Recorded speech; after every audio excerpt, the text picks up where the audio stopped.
यह कहानी राजस्थान के कोटा शहर की एक भूतिया हवेली के बारे में है। यह हवेली राजा महाराजा के समय में बनाई हुई थी, लेकिन पिछले 18 सालों से इस हवेली में आज तक कोई भी रहने के लिए नहीं आया है।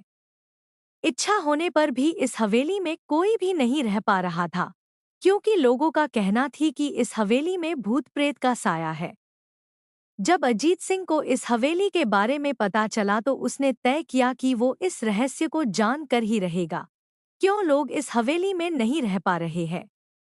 उसने मजबूत इच्छा शक्ति से हवेली में रहने की पूरी तैयारी कर ली। जब उसने हवेली के अंदर जाने के लिए पैर आगे बढ़ाए तो दरवाजे पे किसी अनजान व्यक्ति ने उसे रोक लिया और नजदीक जाके बोले, कौन हो आप और किधर जा रहे हो? अजित सिंह ने जवाब देने के बजाय उसने सामने सवाल किया, जी, आप कौन? मेरा नाम अर्जुन सिंह है और मैं यही पास में ही रहता हूँ।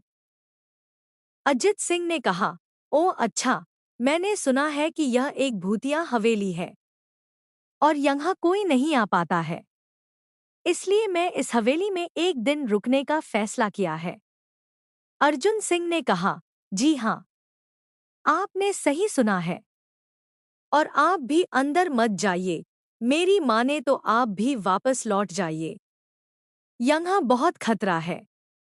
यह सुनकर अजीत सिंह खुश हो गया, जैसे उन्हें कोई लॉटरी लग गई। अर्जुन ने उसकी खुशी को देखकर बोला, आप क्यों खुश हो रहे हो?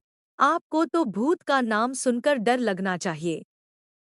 शायद आपको पता नहीं होगा कि मैं भूत प्रेत में काफी दिलचस्पी रखता हूँ। अगर इस हवेली में भूत है तो मैं अंदर जरूर जाऊंगा और सारी सच्चाई का पता भी लगाऊंगा। इतना कहकर अजीत सिंह उस हवेली में चले गए। अंदर जाके अजित ने अपनी बैग को साइड में रखा और हवेली के चारों ओर देखने लगा। सारे रूम भी चेक कर लिए। बाद में ड्राइंग रूम में आके सोफे पर बैठ गया। उसने वहां बैठकर दारू के 2-4 पेग भी पिए। वहीं अचानक उस रूम में लाइट का एक बल्ब चालू बंद होने लगी, लेकिन अजीत ने उस पर ध्यान नहीं दिया।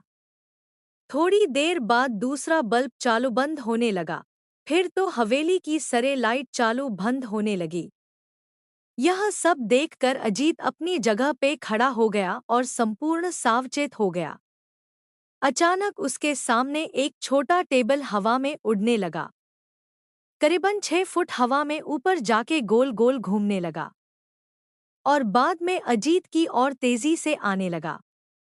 अजित ने तुरंत ही अपने जगह बदल दी और दूसरी ओर चला गया और वो टेबल वहीं जाके गिरा जहाँ अजित खड़ा था। अजीत कुछ समझ पाता उतने में सोफे की शीट उसकी ओर आने लगी। वो जल्द खड़ा हो गया और छलांग लगा के दूसरी ओर कूद गया, जिसके कारण सोफा दीवार को टकराया और अजीत बच गया। अचानक सब कुछ शांत हो गया। अजित ने चारों ओर सतर्कता से देखा और बड़ी आवाज में बोला, तुम जो भी हो सामने आकर के बात करो। वहीं एक बड़ी परछाई उसके सामने आई। अजित ने उस परछाई को देखकर बोला, कौन हो तुम और क्यों मुझे मारना चाहते हो? परछाई, तुम्हारी भूल के कारण। अजित, मेरी भूल? मैंने कौन सी भूल की? परछाई, इस हवेली में आने की भूल। मैं किसी को भी इस हवेली में खुश नहीं देख सकता।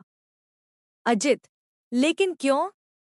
वो परछाई ने जवाब दिया, आज से 18 साल पहले इस हवेली के मालिक ने मुझे यहीं पे ही मार डाला था। मेरी कोई गलती भी नहीं थी।